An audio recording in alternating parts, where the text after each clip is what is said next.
Full time, Arsenal 3, Bournemouth 0. It has been Bukayo Saka's penalty doubled by a goal coming in through from Leandro Trossard. And then we had that beautiful goal of Declan Rice that obviously went ahead to obviously seal the win, and it was sealed, signed and delivered at that moment. Declan Rice went ahead to obviously make it 3-0. Welcome to the Rokani Media Football. How are you guys and where are you watching us from?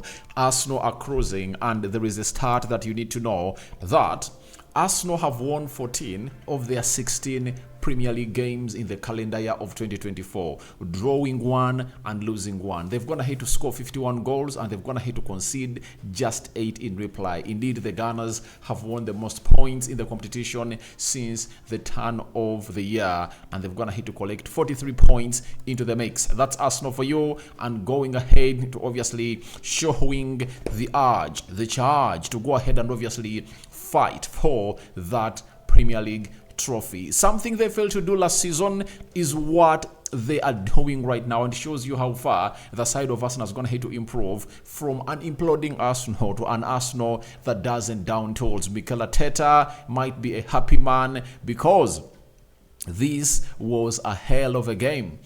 It was a hell of a game. Arsenal had very many chances in the first half and they couldn't obviously score, and they needed that Kai Havertz penalty to see to it that they accomplish the first half by 1-0, and that penalty was taken by Bukayo Saka in the 45th minute. But it delayed again for more 25 minutes for Leandro Trossard to score a second goal, and in the 90th plus 7th minute, Declan Rice went ahead to kill off an assist coming in through from Gabriel Jesus. But let's see close to 500 likes marking this video, because I know how huge it is. I know how huge it means for the side of Arsenal. You've gone ahead to win this beautiful game of football. And remember, I told you, who should you bet on to scoring? I almost got my score right.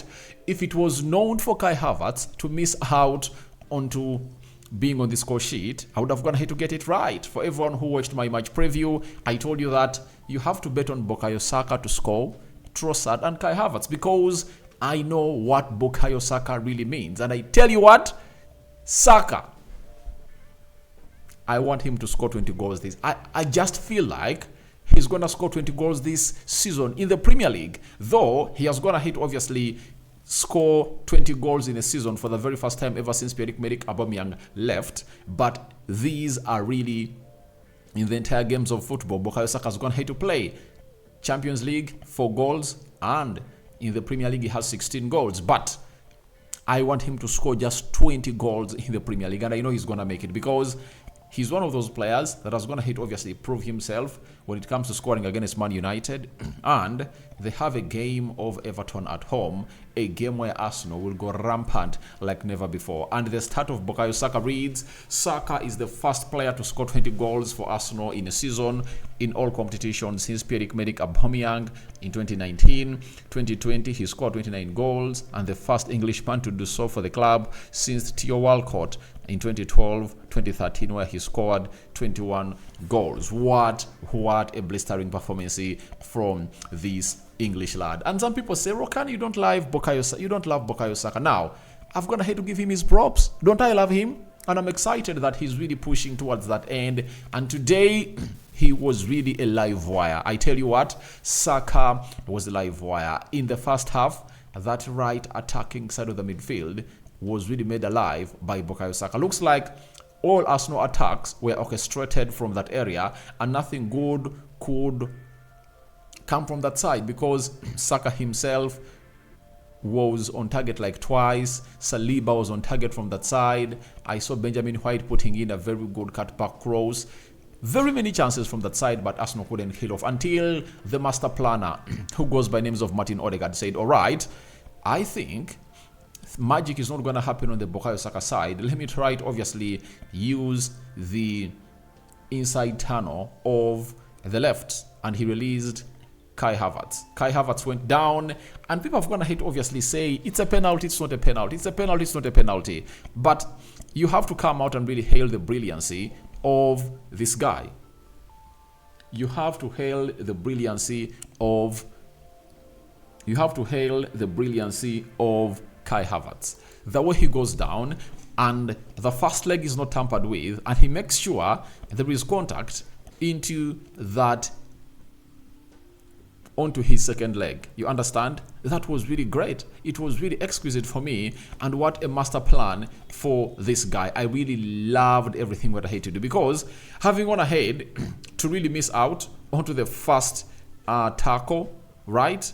He used his left foot to obviously find it onto the goalkeeper. And let me show you this frame, because this is really giving. And I tell you what, how could you not give this penalty? You cannot overturn it. I've gone ahead to see people saying it's a cheap penalty. I tell you, there was contact. There was contact. Look at that. Look at that. There was contact. Isn't this contact? However much the goalkeeper intention was not obviously to foul him, but what Kai Havertz did was to obviously get his foot into contact with the foot of the goalkeeper, and he easily went down, and the referee pointed onto the spot, and VAR went ahead obviously review it, and they had no urge to obviously overturn it. If there was no contact, even Kai Havertz would have gone ahead to obviously get a booking, but that is a penalty. That is a penalty. I tell you, the same penalty was given to Liverpool when they're playing Man United. Bissaka's first tackle misses out on Harvey Elliott. When Harvey Elliott saw to it that he went ahead to miss the ball, Harvey Elliott said, all right, let me make sure my left foot goes into contact with Bissaka.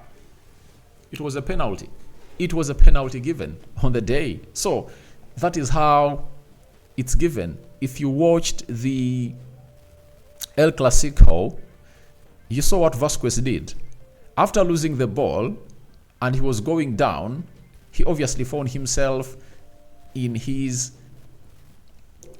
thinking, and he said, all right, let me put my right leg into Kubasi's left. And they pointed into the spot. So for everyone who says this wasn't a penalty, I pity you. I pity you. And you just have to really be pro football. Don't be anti-football. This is a penalty. On any day, this is a penalty, and it was given, and Saka went ahead to bury it into the back of the net. And it shows you how important this guy has gone ahead to be for the club of Arsenal. That is Kai Havertz. Guys, even when he doesn't score, you know what happens? He really makes things happen. And whose assist is it for that goal?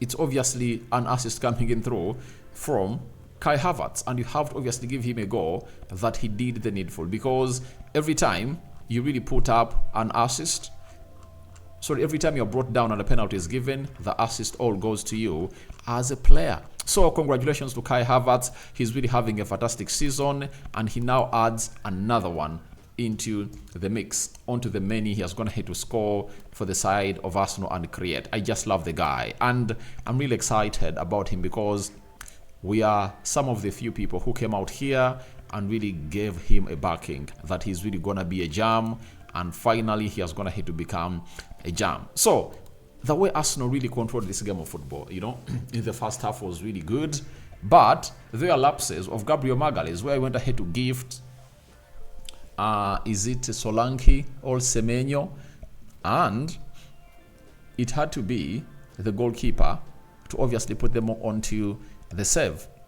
He also came up and had a lot of other things to do into the mix as a player, and I tell you what, Gabriel Magalhaes would have gone ahead to sell off Arsenal, because by the time those two mistakes he did came up in the first half, Arsenal had not even gone ahead to score a single goal. You get? It would have gone ahead to obviously go into the heart or echo into the heads of Arsenal players that maybe what happened to them last season is back in action. You understand? So it was really very giving, and I tell you what, Gabriel Magalhaes looks like he's a weak link in that central defense. However much or however good he has been, if those goals go into the back of the net, everyone will be like, this guy doesn't have the right mentality to play for the club of Arsenal. Because in games like this is where you get tested, because you are playing a side like Bournemouth who are really playing for nothing. I tell you, Bournemouth, we are playing for nothing, because even when they've gone ahead to lose No one is going to sack the manager. They are still in the top half of the Premier League table, and no one is really going to stop them from really staying in the league. So Arsenal wanted to obviously extend their lead before Man City plays later tonight to the levels of 4 points and really pile more pressure onto Man City. And then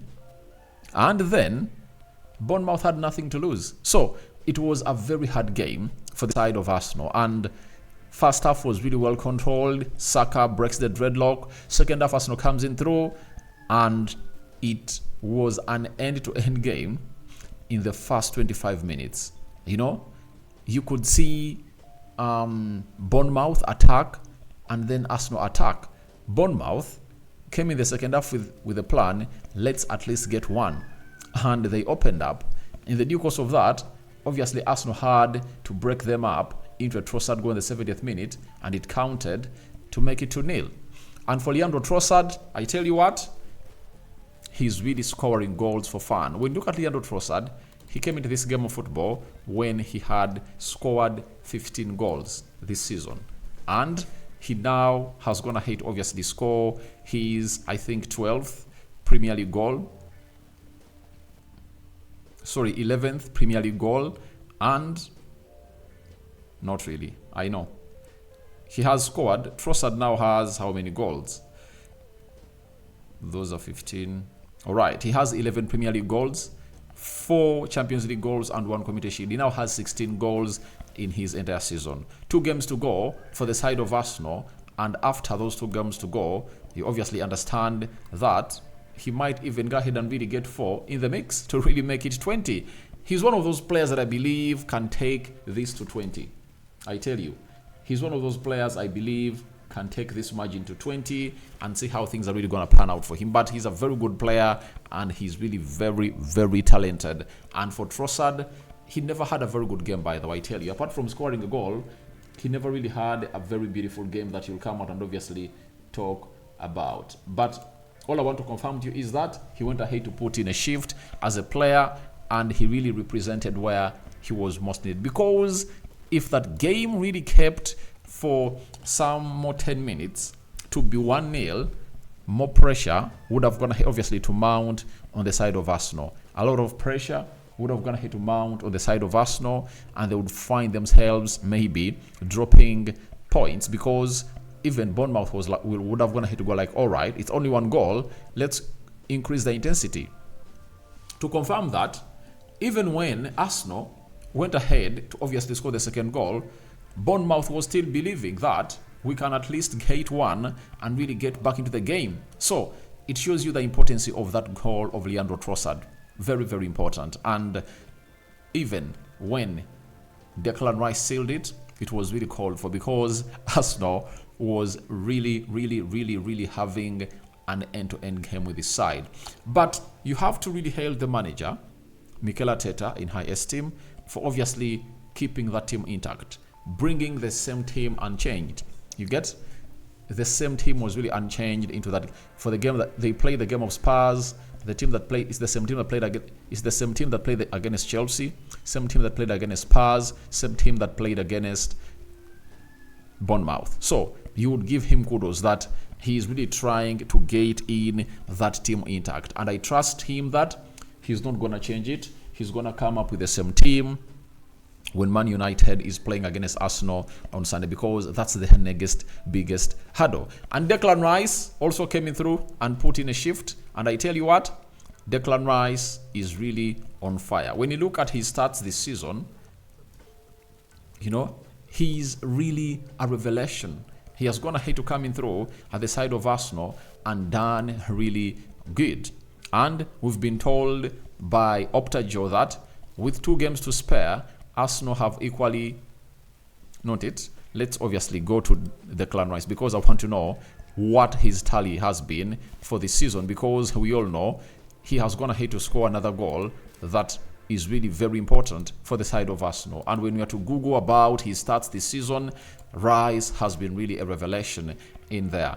He now has 7 goals and 8 assists. Remember, today he put in an assist, and he scored a goal, an assist for the second goal that Trossard scores, and the third goal obviously came through from Declan Rice. He has 15 goal involvements for a player that plays deep in the midfield, and the presence of Thomas Partey has gone ahead to give him a very good edge to obviously play a little bit further into the midfield. That is Leandro Trossard for you, very much giving. Sorry, Declan Rice for you, very much giving, and went ahead obviously put in a very big shift. And today, Opta just told us that Arsenal is firing, and this is another start that you need to obviously get to know from Arsenal. We've been told that with 2 games to spare, Arsenal have equaled their Premier League win tally for last season, 26.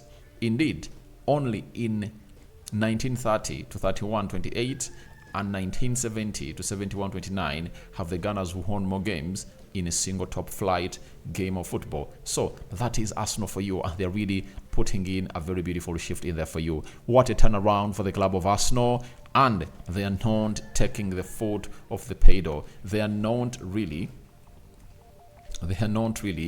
doing the unusual. They are doing the usual stuff, and they're saying we are really just a point away from really seeing Man City dropping points and maybe clinch the title and be announced winners into the mix. So that is Arsenal for you. They are obviously putting in a very huge shift, and let's see what the stats were for this beautiful encounter that took place at the Emirates. And Arsenal is very, very, very serious onto this, and they went ahead obviously produce the following numbers, and the numbers go read as follows. So Arsenal had 24 shots, Bournemouth had 7, 9 shots on target by Arsenal, 2 shots on target by Bournemouth, 56% ball possession by Arsenal, 44% ball possession by Bournemouth, 460 passes completed by Arsenal, 365 passes completed by Bournemouth, 83% passing accuracy by Arsenal. Bournemouth had 81% passing accuracy. Then 16 fouls by Arsenal, 3 fouls by a side called 16 fouls by Arsenal, 12 by Bournemouth, right? Then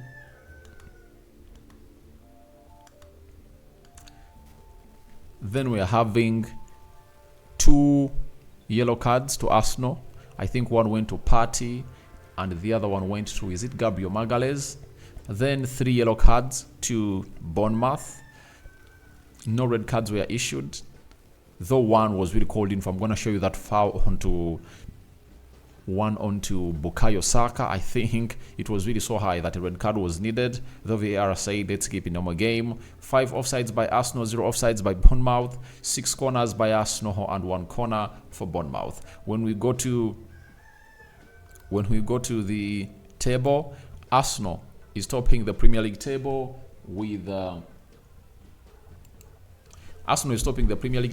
with 83 points, and they're having 60 as their goal difference. They're really scoring very many goals, and they've gone ahead to win 5, lost 5, and drawn 5.